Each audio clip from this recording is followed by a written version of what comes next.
Hello all, ఈరోజైతే మనం పాలకూర బంగాళదుంప కర్రీ ఎలా చేయాలో చూసేద్దాం. సో దానికోసం ముందుగా ప్యాన్ పెట్టుకొని అందులో ఆయిల్ వేసుకొని పోపులు వేసేసుకోండి. పోపుల్లో మీకు నచ్చితే శనగపప్పు వేసుకోండి. నాకైతే ఇష్టం కాబట్టి నేను వేసుకున్నా. అది మీ ఇష్టం అబ్బా, వేయాలా లేదా అన్నది మీ ఇష్టం.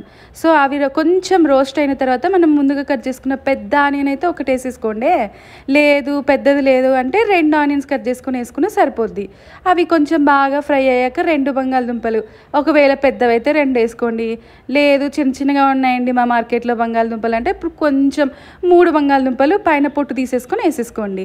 సో ఆ 2 కూడా బాగా ఫ్రై అయిన తర్వాత మన వీడియోలో చూపిస్తున్న విధంగా పాలకూర నీట్గా కడుక్కోవాలంటే బయట మార్కెట్లో దుమ్ము ధూళి కూడా పడుతుంది కాబట్టి నీట్గా వాష్ చేసుకొని చిన్న చిన్న ముక్కలుగా మన వీడియోలో చూపిస్తున్న విధంగా కట్ చేసుకోవాలి.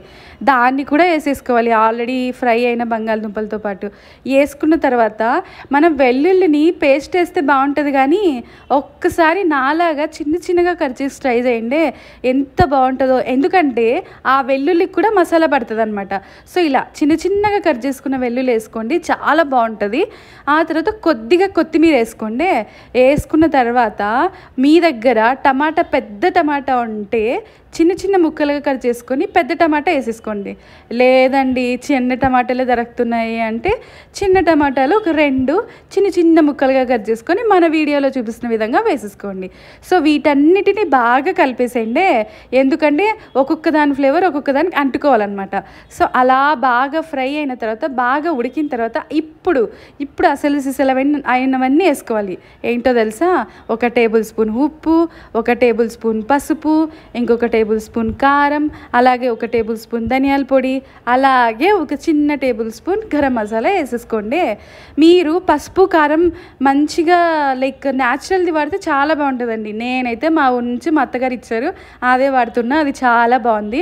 ఇక ధనియాల పొడి అయితే బయట మార్కెట్లో ఒరిజినలే అమ్ముతున్నారండి, మరి ఒరిజినల్ చెప్తున్నారు, అది కూడా బాగానే ఉంది టేస్ట్, అది కూడా వేసేసుకోండి.